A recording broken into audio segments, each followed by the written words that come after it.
Excited for this panel because it is all about a lot of the stuff that you watch each and every day. It's about how Hollywood is changing and how these men right here are helping, men along with women out there, are helping to change the world that we live in and how what we see and how we digest it. I want to start down on the end with Jeff Clanagan from Heartbeat. And Jeff really started with Code Black. And if you haven't heard of Code Black, you need to understand some of the amazing things that Jeff did with Code Black. But it was one of the first channels and distribution channels for Black-owned content. He changed the entire equation. Jeff, real quick, I want to ask you right off the bat, what was it like and how hard was it starting out when you were first starting with Code Black and how you guys did it? And the reason I'm going to Jeff is because he has to leave early, but go ahead. You know what I'll do is, it started actually before Code Black. So when I originally went to LA, for you don't know, I'm from San Jose, so I grew up here. I'm Silicon Valley, I'm straight Bay Area. Yeah, so when I went to Los Angeles, you know, I went with aspirations of being a producer. So that was, hey, I got all these ideas. I'd been in the music business as a promoter for a long time and got a rude awakening when I got to LA that I couldn't get any meetings, nobody knew who I was, there's nothing to pitch, the typical producer story. But at that time, I was producing music videos and I was producing Master P, which was No Limit Films at the time. And so when he broke off and started his film division, No Limit Films, I went over to be president of No Limit Films. He basically said, hey, look, I want to finance these films. You need to get them out to the theaters, to get them out to consumers. Now, at that point, which was probably 2000, 1999, there was no straight to DVD or straight to consumer business that existed. Basically, if you wanted a movie, you go to Blockbuster, you go to Hollywood, you rent the movie, hold it for a week, and pay fees, right? $89, you bring the movie back. That was the business. So what I first did, because Master P was hot, I tried to do another round again at the studios and basically got the door shut, couldn't get any meetings. Even though he was multi-platinum rapper, nobody really knew who he was. So I then went to, and so what I'm explaining is that I didn't have a distribution strategy in mind. I didn't know, I'm winging it at this point. So then I said, okay, well, let me go to Blockbuster and let me go to Hollywood. Now, like I said, at that point, you walk into Blockbuster or Hollywood, you rent movies. Like nobody was thinking about sell-through. Now, Master P didn't have any track record, so I basically got the door shut there. So my next tier is where I kind of really created the business model is, I said, okay, Master P's selling hundreds of thousands of records a month. So at that point, I went to Warehouse Entertainment, Tower Records, if you guys remember those places that don't exist anymore. I went to Warehouse, I went to Tower, I went to Circuit City, went to Best Buy, which Best Buy is probably last man standing, and pitched them about carrying movies. And at that point, they were strictly music retailers, and they did not carry movies. So they actually said no at first, but I kept pressing because I kind of pressed him because he was selling so much music in there. But basically what I went back to him, I said, look, I'm gonna give you the movies for free on consignment. You don't have to pay anything up front. You just have to merchandise them next to the CDs. 2 years later, it was a $44 million business for No Limit Films. And then all of a sudden Blockbuster came calling, Hollywood came calling, but that was really the impetus for Code Black. That was the start of the distribution. Studios were not even in that business at the point in terms of direct-to-consumer distribution. No, it's unbelievable what you did. It's unbelievable what you did with Kevin and Code Black and everything. It is amazing, and it is a story of how you work outside this system that says no so often to people of color. I mean, they say no a lot. So it is a fascinating story. I also want to introduce everybody else on our panel. One of the truly gifted and talented actors, producer, writer. I mean, what don't you do, Nate? You do it all. Technologist, yes. Nate Parker has started something called Manza, and it is a streaming service that you need to check out. I'm gonna ask you about Manza in a second, but let me introduce everybody else. Keith White, founder and CEO of Afro Animation Summit. And this is the thing, there really are no black people in animation. I mean, I don't know of, there aren't a lot. It's a tough cookie to crack. I remember hearing that, like, when the movie studios wanted to have a black character illustrated, they couldn't find black animators. So they would go all the way to Taiwan and have an animator from Taiwan create a black character, and that made no sense. Like, um, and so real quickly, I was working on a video app. My background is media and tech, and was a former TV syndication. I remember Code Black. But long story short, we were developing an app, and we needed a creator community, an entertainment creator community that would put their content on the app. And so we're in the pandemic. I'm looking around, and I started coming across illustration content on Instagram. And I was just, created by Black and brown and African creators. And I was just blown away with, like, I always thought animation was just a kid's medium. No. And so when I saw it, I just Googled, and everybody in the pandemic was doing a virtual conference, right? And I just Googled whether or not a conference had ever been done for that vertical. And the answer was no. So I said, well, let's do a conference. We don't have social capital in the animation space, and as you know, creators are very protective of their IP. So if we're going to have an ask for them, we better do something for that community, and that's how it got started. But long story short, as a result of my travels and doing business in Africa, I would meet creators, and the takeaway was, we wish we could connect with our North American or Black American counterparts. And so that stuck with me. The George Floyd incident happened. Everybody's doing a conference. So I also knew that Hollywood had a diversity problem, that, they were not hiring Black animators. So it was kind of really a perfect storm. I wasn't really looking for the industry. And so we decided, well, maybe it's 10 cents on the dollar to do a virtual conference and to try to do one as a physical conference. And so we set out in 3 months, and we put together our first Afro Animation Conference. And happy to say Jeff Clanagan was one of the first to write a check as a sponsor. So thank you for that. And so we started with that, and it was a freemium model. We know how difficult and how expensive and how tough it is for creators to get above the fold, so we made it entirely free. We really didn't lose any money. I think maybe we lost about $3,000, but with Jeff and some other sponsors coming in, we made most of that money back. And then we decided to do it again, and that was 1,900 people who showed up online. And then 2022, real quickly, it increased by 257%, 4,900 creators. So there were Black creators all over the world. No one had just ever organized it. Or given them jobs, yes. Yes, no, well done. And it is important that now those voices, we see them all around the world and all around the country. But I mean, in Hollywood, it was hard to find a Black animator, so kudos to you. Wale Agunlea, who, former NFL player, we've crossed paths in your former life, but now you run the sports and entertainment division for UBS, which is very important because I feel that there is not enough synergy between athletes and entertainers because there is money out there that should be crossing and staying in the community. Tell me about how you look at the entertainment business and investing in the entertainment business. Well, I look at it from, one, an educational standpoint. I think when you think about finance, I think they've just done a terrible job of creating real relationships within our communities. Mm-hmm. If you think about education, it starts at home, right? And at home, your parents or whoever it is, they're able to tell you things about life. And in some of our more affluential families, finances are spoken of. So the way I looked at it from an educational side, when I got to UBS, was that the first thing I wanted to do was make sure our content was delivered in a way that we're teaching as we go.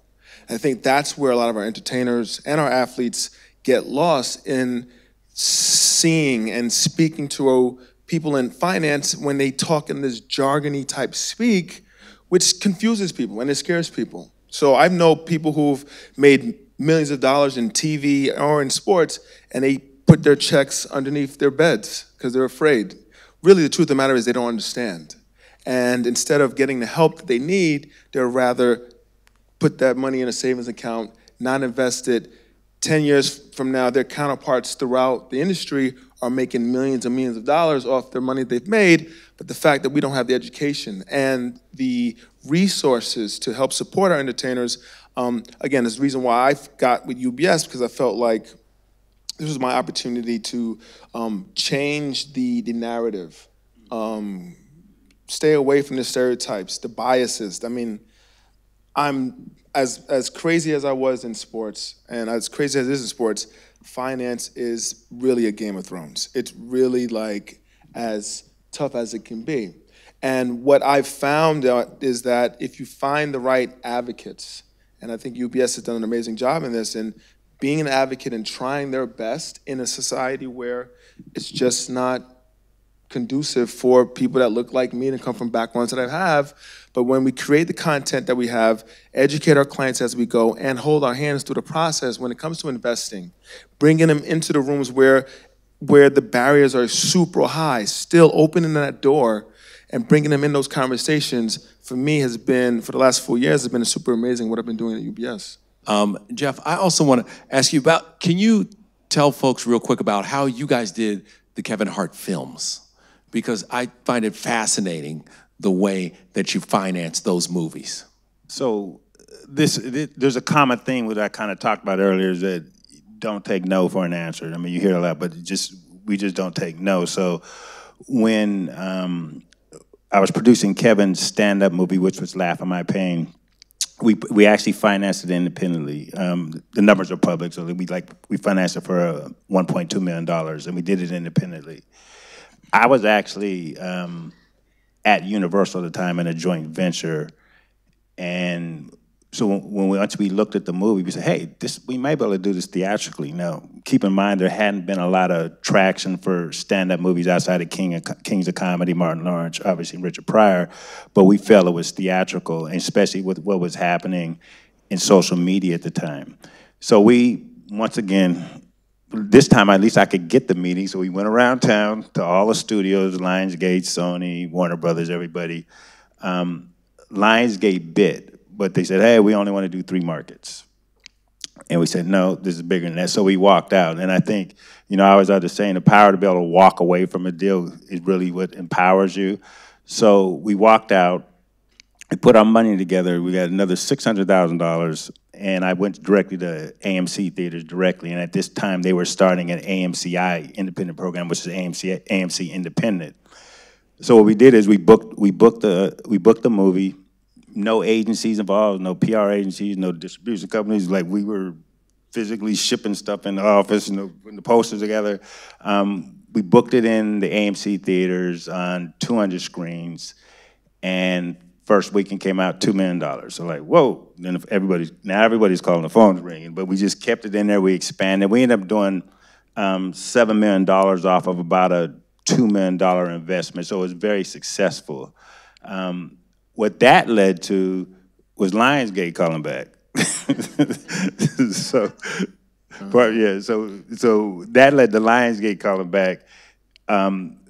We entered into a deal with Lionsgate, but it was very specific. It was unlike a traditional deal. We were handling all the marketing, we're doing the promotion. We actually financed the film, so Lionsgate does not own the film.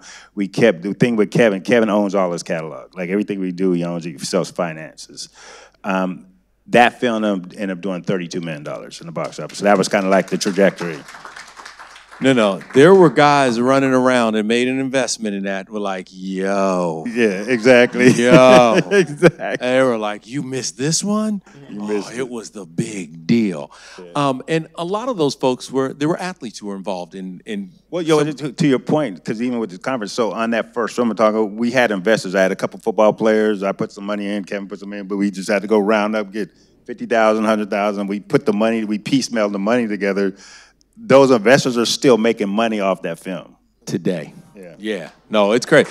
Yeah. You see the smiles on their, and they will tell you that they invested. I guess I didn't have his number then when that happened. No, I don't know what happened. But But how important? But that is part of the evolution, is the connection and connecting the communities. How are you all doing that? Well, I think for me personally, it's a shame that the athlete is one of the only like places within our communities where there's a plethora of cash, right? I look back at the people that, raised me, my parents, my teachers, the people in my neighborhood, and that is some of the reason why athletes get in trouble. It's because they see the desert of their communities and the places they've come from, and they want to give back. So we see the headlines of athletes and entertainers going broke and going bankrupt, and we kind of look at it as entertainment. But at the end of the day, it's this sudden wealth mentality that athletes have and entertainers have, and it's given back. And what UBS and what we're doing here at our firm is we're trying to make sure that we create plans that have these type of situations where athletes and entertainers want to give back to communities, they're sustainable, right? And that's where the resources, when the financial institutions have done a very poor job of, like I said earlier, making real relationships. I want people to know I have 2 kids. I want them to go to college. I'm married, and my parents are from Nigeria, and I have to figure out, send money back to Africa. The industry doesn't do that in our community as much as we should. So what our initiative at UBS, and for me, and as long as I'm here, this is what we're gonna do, is we're gonna have real content that says, this is the way we move forward. So let me give an example. Everybody understands, I'm sure, hot on the market, everybody wants to talk about Ja Morant, right? Ja Morant, and everyone wants to get on the bandwagon and talk about the things that that he's doing and what he should be doing, and everybody wants to be now the Sunday quarterback. I want to create content that shows people how to do business. So I got a show called Front Office.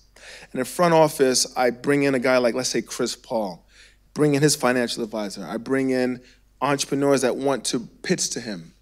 And we talk about ROIs. We talk about investing in communities. And this is the content that I want to bring out. But obviously ESPN's another bigger, and I'm not going to knock people like that, but they want to focus on the 1% of there's the home right there. Right. The home is right there. The 1% of all of entertainment that might have made a mistake. 99% of people in entertainment are actually pretty amazing people that want to do good things, that want to give back to the communities, that actually do give back to the communities. So the content that we create, I will never, as I'm still in this position, focus on the negativities, focus on the reasons why people, not focus on the action, I focus on the things of why we're doing the things. Yeah. What are the reasons we got to this place? Why is this kid wanting to buy $200,000 worth of jewelry the first time he gets a check? There's a reason behind that. Get to know that reason. And it's gonna help you figure out how to get him a plan to make that sustainable, to have generational wealth. And that's the ultimate goal for us at UBS, is generational wealth. We're really good at, we do these 3 things, and I'm sorry I'm gonna say this, these 3 things we have. We have liquidity, longevity, legacy. In our communities, legacy is not talked enough about. It's just not talked enough about, because in sports, we can have the money that's 1 to 2 years, maybe 3 to 5 years, but who's really talking legacy? Right. And that's the key for us, and the content we create has to continue to point to that, to our children, to the people coming up. Legacy, we've got to keep talking that, and as I keep running this at UBS, this is what we're gonna do. I love that. I want to ask you, my children love anime, and there's a young man who formed the first a young African-American man who formed the first anime studio in Japan. And I watched that moment and I was like, what does it take to crack that code in animation, and what kind of investment does it take to raise someone? Because there's so many talented artists that we see out there, but what is the pipeline to get you into the animation field? I think about like some of the stories I've heard we did our first in-person conference in Burbank about 3 weeks ago for Afro Animation, and we had 800 people show up from all over the world. But when you are talking to, for example, animators that are in Africa or like Nigeria or Kenya, Tanzania, all these places, South Africa, they don't have the resources that we have in the US. And somehow or another, they figure out a way to break through. It's just incredible when you hear these stories, like, we're in a developed market, and maybe you could say that they're in a developing market. And with the exception of, well, let's say Sub-Saharan Africa, South Africa is probably the most developed in sub-Saharan Africa in the animation space because the government put money behind that industry. But then when you go to all the other countries, the government just doesn't believe that this is an industry. So you have these amazing creators that are amazingly talented that are doing the thing on 10 cents on the dollar of what we would get here in the US. So the specific number, I don't know, but I think it's about your passion and how bad you want it. That certainly if you're in the US, you're gonna find a way. Japan obviously is a market where anime and animation is done a lot. So any kid that, well, I would say one thing. It is not a difficult sell to bring black animators to a conference. They are some of the most passionate, loyal creators. I'm not speaking about other creators, and I'm saying they're not passionate, but it is not a difficult sell to want them or to bring them into the room. So I think it comes down to the passion and how bad they want it because the resources are out there. Many of the studios now do have internship programs. They have apprenticeship programs. And I don't know if that's window dressing. They seem to be interested in hiring, but they're not the same people who actually write the check and give the go to an actual project. So I do believe that we'll see some changes with more ethnic content, more African content, more authentic storytelling, particularly out of Africa. For example, you know, some of the studios were saying, well, if you're gonna tell us a Bugs Bunny story, we don't wanna hear the same rehashed Bugs Bunny story for the last 20 years. Tell it from your perspective. What is your Bugs Bunny story? So, you know, with imagination, with creation, with the resources we have available in this country, and you benchmark that against those who have way less resources and they're making it happen, it can get done.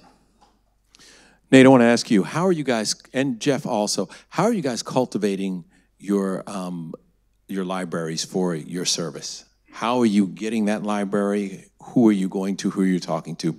Both of you. So, you know, basically, so there's a thing in the industry called windowing. So a lot of times in our library, so what, like Nate mentioned earlier about AVOD, AVOD is advertising video on demand, SVOD is subscription video on demand. So a lot of times our library, we're still licensing our library out to, like we just did a big deal with Amazon Prime on a global basis. Actually, I've been focused on global expansion versus US, but we're licensing out to Amazon, or it might be in a window at Netflix. After we play out what I call our pay or subscription windows, then we'll go to basic cable, basic TV, it could be BT Plus or somebody, and then potentially onto a FAST platform, which is free ad-supported television, which is basically AVOD to a certain extent.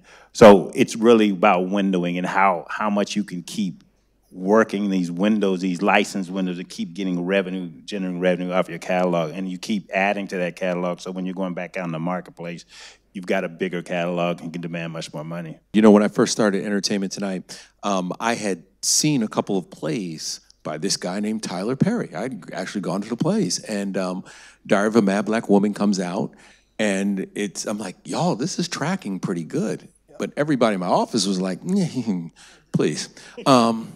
And then it came out at #1. And sitting in the morning meeting and having this person look across at me and says, who is this man, Tyler Perry, and why don't we have him on our show? And it just goes back to saying that inclusive content that is so important, and now allowing the audience is out there and they will find it, and now getting that content to the audience. I also want to talk about The Butler when it was out. They were making a great movie. Lee Daniels and those guys, they needed a little infusion. And they went to a couple of basketball players who helped them get over the hump. That movie made its, Oscar run because of the investment of some basketball players. Are there certain things that you keep your eye on? Yeah, absolutely. I mean, absolutely. I think. And how do content creators catch your eye? Well, I think you got to be resilient. I mean, when it comes to an idea, like we look at, and when I see investments or people's companies, this is their babies, right? This is things that they've crafted and they dreamed about, and now they're putting into action. So ultimately, it's their job to get in front of potential individuals that may be investors. And for me, from where I stand, I mean, now I've kind of got like a, with UBS behind me, I have this target behind me where everyone shoots me an email like, hey, I want you to take a look at this.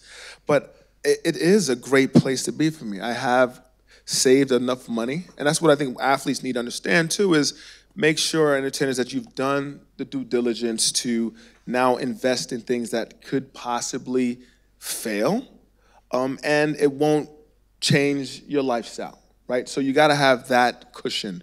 But more importantly, from the position that I'm in, and I'll even say an example, there was some athletes that came to me and they said, listen, we're tired of, this was during the pandemic, we're tired of ESPN coming and after a game or after something happens, me not being able to have my own narrative.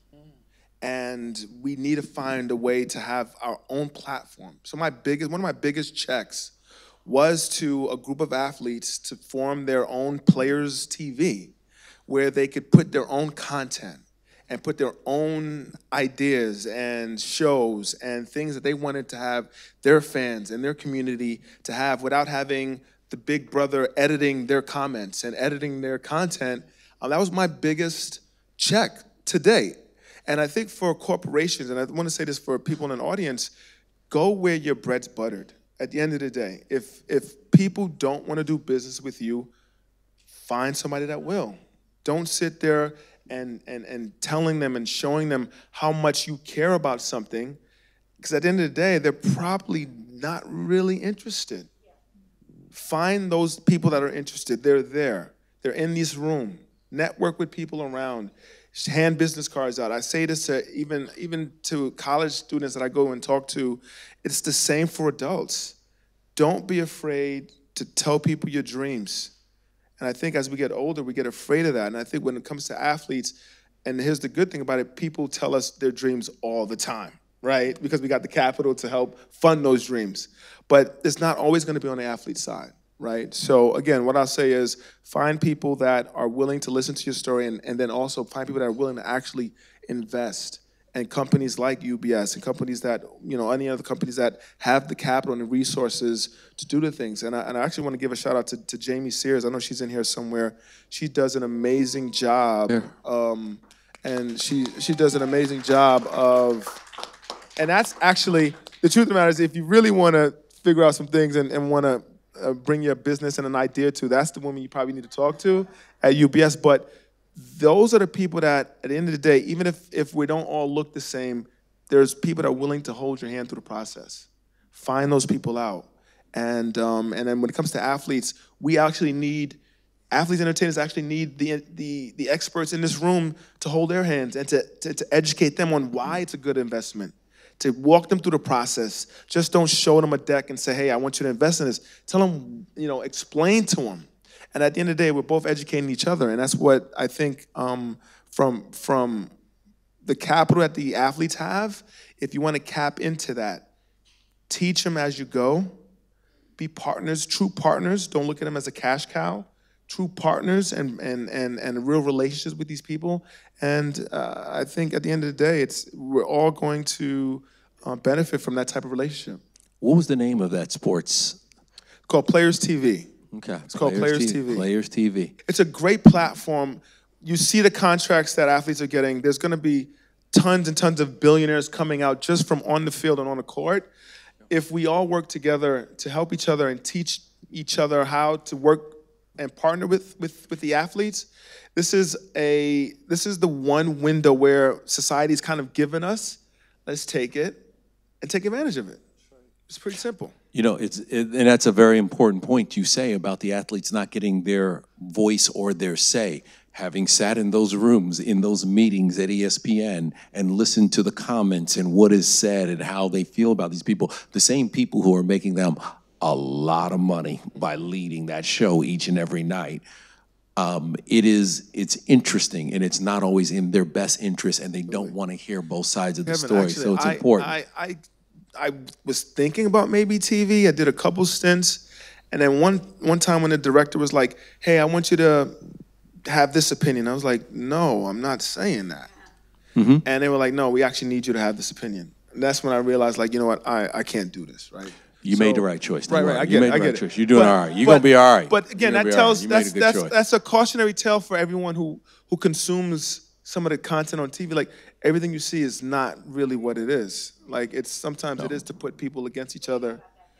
I might know a thing or two about that. I might have heard I'm not a going thing or two about I'm that. not going to dog Kevin's industry. You know. But the people in here, it's our responsibility to be, to think above the fray, think big picture, and at the end of the day, see really what's underlying, like kind of like what Nate was talking about, like the below the surface stuff. That's the stuff that's really going to get us through. Well, and just remember, what they say is below the surface is really on top of the surface. We shift the culture, so let's not forget that. Yeah. I'd like everybody to I want to hear your conclusion about where are we going and what do we have to do, and especially for the folks out there that are watching or are hoping to start something or get on one of your platforms. Where are we going? Or invest in you. Or, more importantly, or invest in you. And especially investing in entertainment. There's a saying that content is king, which you guys have probably heard that. I have a saying on top of it that says, if content is king, distribution is emperor. So without distribution, you have to have a plan, especially if you're investing in content, a real business plan and a model to be able to monetize the content. But I think where we're going, and especially in this whole streaming world, what happens is right now is that, there's been this transition with streaming, and you basically hear a lot of acronyms. It's FAST, AVA, TIVA, it's all the same. It's either paid TV or it's free TV. But, everything has an acronym now. And what happens is, I think, what you're getting ready to see, there's already some conversation coming out of Discovery and Max, is that I think for us, it's going to be bundling and consolidation. And when I say us, it's got to be Diddy. It's got you guys. It's got to be us. It's got to be guys. We have to consolidate and create a destination to really corner the market. You have to consolidate because you're about to miss your flight. So I know. Consolidate and put that mic down. Okay. But that's it. We are Jeff Clanagan, folks, from Heartbeat. Thank you so much for being Jeff. Soon. I'll see you soon. I remember when I was doing TV syndication way back in the day, and I would see programming that got on TV. I'm like, how the hell did that happen? Like, that's a piece of crock of you-know-what.